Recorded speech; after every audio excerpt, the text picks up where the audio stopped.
Hi friends, Scott from Real Estate Japan here. Today's living in / moving to Japan FAQ video is a little bit different from the previous apartment feature and apartment listing videos, but I felt like explaining things in an FAQ video like this might be easier for searchability, and also this is probably more helpful to people who aren't necessarily looking for an apartment and just want info on how to make the move to Japan. There are definitely some pointers that I could have used my first year in Japan to make that transition a little bit smoother. So think of this video as basically a heads up on what to expect so that you can better prepare for your move to Japan. So let's get on to the good stuff. One of the things I wish I knew when I was looking for an apartment was just the basic flowchart of what the apartment hunt should look like. I just kind of walked in blind to it, but essentially this flowchart kind of gives you an outline of what to expect. First, you'll contact an agent with either a listing that you're interested in and or a list of apartment requirements that you have or your commute, so they can narrow down the stations that will be most convenient for you. The agent will take that information, contact landlords of apartments, and then if there is an apartment that's available, they can arrange a room viewing. And then once they schedule a room viewing, you can go with the agent to the apartment, check it out.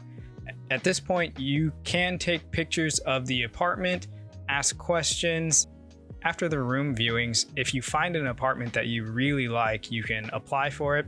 There might be an application fee involved. Some have it, some don't.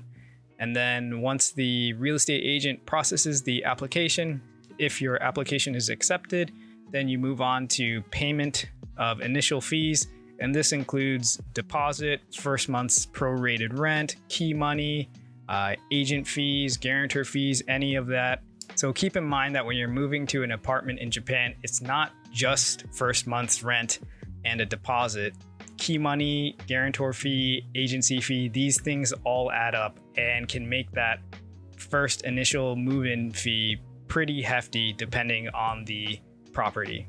And once your payment is made and the contract is signed, you'll receive a copy of the contract and you should be able to move in. In general, this whole process is done in Japanese. If you walked into a real estate agency, chances are you'd probably need to speak Japanese, but the agents that list apartments on our website will be able to communicate in English and some in Chinese, Spanish, and other languages as well. What is key money? Key money is a term that's going to pop up every single time that I talk about apartments in Japan. There's no way around it.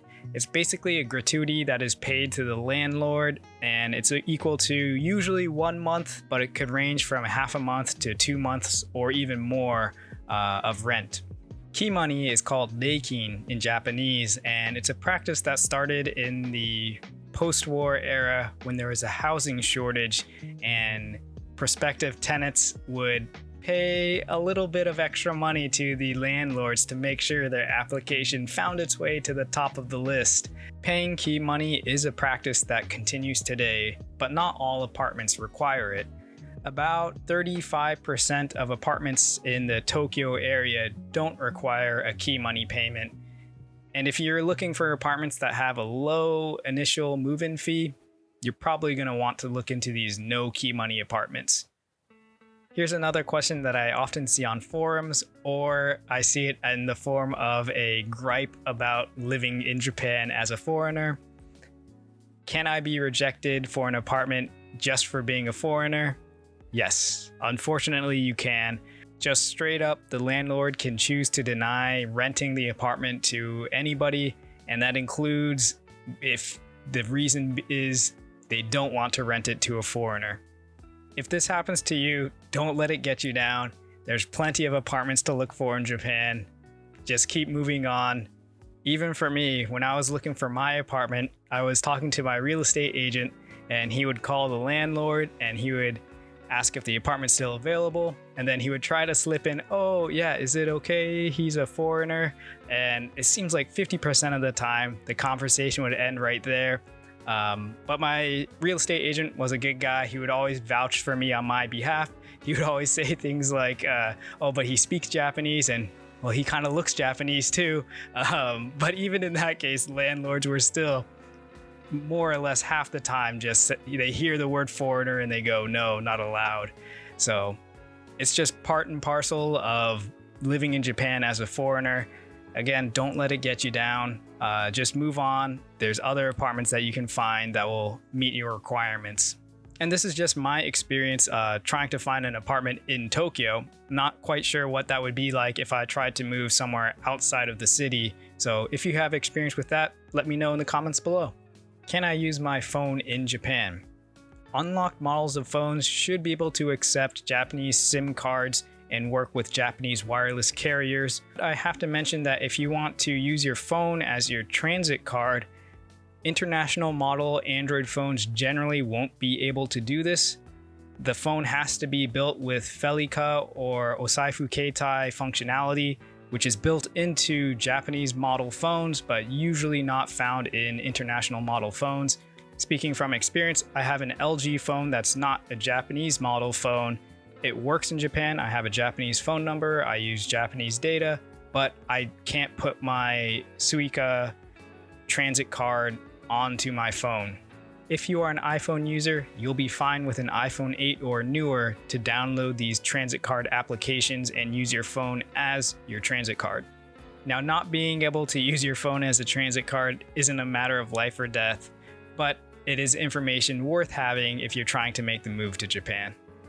How much do I need to budget for my move to Japan? Now, there is no one-size-fits-all solution to this question. There are ballparks and general advice that I can give to make your move a little bit more structured, but you're going to have to take this information and tailor it to your specific situation to make it work.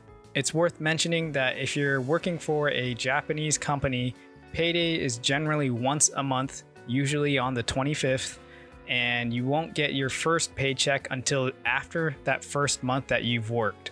So in general, you want to have around 2 months worth of money for rent and utilities and transportation and food, living essentials, just so that you're not scrimping by on instant ramen for a week or two.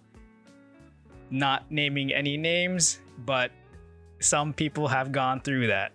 So, assuming a modest 1R or 1K apartment in Tokyo at around 78,500 yen per month, here are some quick calculations for a ballpark number for the amount of money you should have prepared for a move to Japan. I hope this video helped shed some light on questions that you might have had about moving to Japan. This is going to be kind of an ongoing FAQ series, so if you have any questions about moving to or living in Japan, feel free to write those in the comments below or add your own experiences. I'll also link related articles that you can find on our blog about making the move to Japan. Thanks for watching, take care, and I'll see you guys in the next video.